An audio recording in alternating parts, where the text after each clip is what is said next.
What's good, y'all? It is time to give y'all spring scrimmage intel from the second one so far for the Yellow Jackets. Now, I was just at the presser and Coach Key had a lot to say. I will post the, obviously, interviews on my channel in a little bit. Now, obviously, guys, I'm not going to hit on everything, but this is just going straight off my dome, not looking at no notes, just remember what Coach Key had to say. Now, what he's been saying, Alberto Mendoza had a phenomenal day. He had 3 touchdowns today. He looks really in the groove, and Coach Key talked about the quarterback room as a whole looking good, obviously being able to make the throws, and he said the deep ball completion percentage, he wants to improve a little bit. He said it was about 50% today. Obviously, it was a couple drops there, but felt like the quarterback was delivering the deep ball at a high rate. It's obviously a good sign there.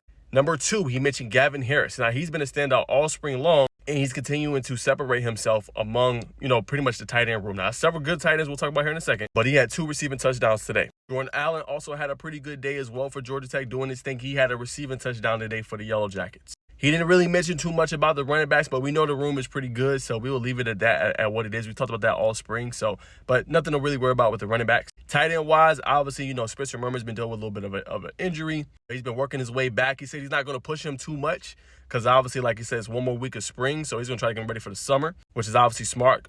Chris Corbo's been dealing with injury as well, as Coach Key obviously alluded to and mentioned. But he really likes this kid, Kevin Roach. He's continued to mention him.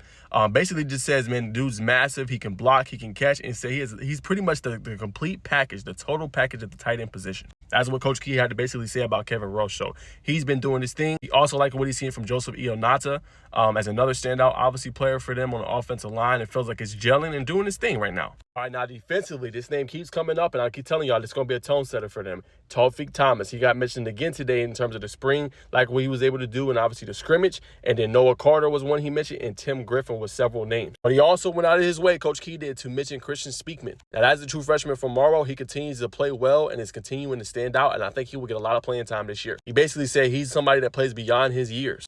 Almost like a veteran of the group. And we've heard that several times from obviously Jess Simpson, and now we're hearing it from Coach Key as well. So they really like this kid and what he's doing. He also liked what Christian Garrett was able to bring today. That was another name that he mentioned, being able to get work through and like what he's obviously bringing to the table as well. Linebacker room-wise, really likes Braylon Outlaw. This is a guy that he dealt with a little bit of stuff this past week, respiratory things or upper respiratory issue, had the flu, so he didn't get to play, but they like what he's doing, and Coach Key even said they were going to potentially allow him to rotate in with the ones. Now, not to say that he was going to be a starter, as Coach Key mentioned, but he was going to be a guy just to see what he's able to do. So they like this kid Outlaw and what he's doing. Talking about Cayman Spalding, have a little bit of setback, just trying to get the emotions in check a little bit, but I think Cayman should be just fine. And he feels like Kyle Eford is playing his best football right now under, obviously, Coach Boogie and obviously the new scheme and new system that they got. I feel like he's playing at a very, very, very high level. Now, DB-wise, remember now, this is a room very versatile. You got guys moving all around. One name he mentioned was Kelvin Hill, playing that star nickel position, being able to do a little bit of everything.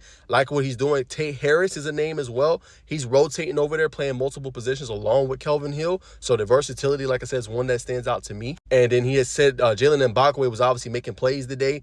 He had a play that he was able to get an interception over Jordan Allen. He was fighting all the way to the ground, and he was able to pull it away at the end. So we like what obviously Mbakwe is able to do. He also mentioned Daquan White. A lot of people sleep on that name. And obviously what he brings to the table, man. But Daquan White is starting to stand out and make some noise and make some name for himself a little bit. And then the true freshman name that he mentioned that he really likes. Now, obviously, like I said, he's no Ronnie Lott. Like, he's not there just yet. But he had a great day today and said he made several plays, and that is Keelan Jones. Now, it's going to be interesting to see if he obviously sees the field. He says he's going to predominantly play safety. Now, Keelan Jones, obviously standout player from high school playing at Sprayberry, but the fact he's already making noise, I think, says a lot. Now, can he crack that rotation in terms of, obviously, Tate Harris and Phoenix Felton? He also mentioned Phoenix as a guy that made several plays today as well, and he's obviously starting to kind of come into his own. Didn't hear too much on Jaden Barr or the other, obviously, safeties in that room, but that was several names that he obviously mentioned. But it'll be interesting to see if he can see the field or if Jones will be in that rotation this upcoming year. So those are the players, obviously, that he pretty much mentioned in terms of the intel and obviously things like that. One thing he did point out that I asked him about was the energy, right? Because he talked about just having that, the energy around. And I was like, how do you get consistent energy from your group and your team? Do you lean on leaders? Like, you know what I'm saying? And he basically mentioned this to everybody's job, right? It's his job. It's the coach's job. And he said just knowing what players are dealing with, knowing what, players have big tests and midterms, the energy might not be low, not excusing that, but also kind of just know what you're dealing with. But basically, man, I think that just comes down to, guys just having that leader. Who's going to kind of emerge as a leader? I feel like defensively it's Taufik Thomas. Offensively, I think they're still obviously working through that. And you're going to have down days. You're not going to have the best plays. But he said, I want to see, like, how do you pick up your teammate, right? Are you leading the group? right? Those are several things he looks for in terms of just that consistent energy throughout, obviously, when they are on the football field, and just how they're coming off the field, and if they're, talking to each other. Communicating was a big thing he mentioned, communication, obviously, in terms of energy. So that's some stuff that he mentioned to kind of watch out for. Another thing I wanted to mention was just the tackling. He's been continuing to obviously harp on that. Coach Key has just wanting to kind of fine tune that, want to kind of refine that as best as possible. It's still something they're still working through, essentially, right? They want the tackling to be better. Feels like they're going low, but obviously wants them to be better in that category. So that'll be something to kind of watch in the spring game. If I had to say, how good is the tackling on the perimeter? How good is the tackling in that game? One-on-one situations and things like that. Last name I want to mention is Dalen Pinson. He was a guy that said he almost had a monster day, made several big-time catches, but he said if he caught a couple more goal balls or a couple more big-time routes, that he would have had a monster day today. So that is obviously a good telltale sign. As I told y'all, Dalen Pinson raises the floor of this group, right? Makes it so much better with him being in there.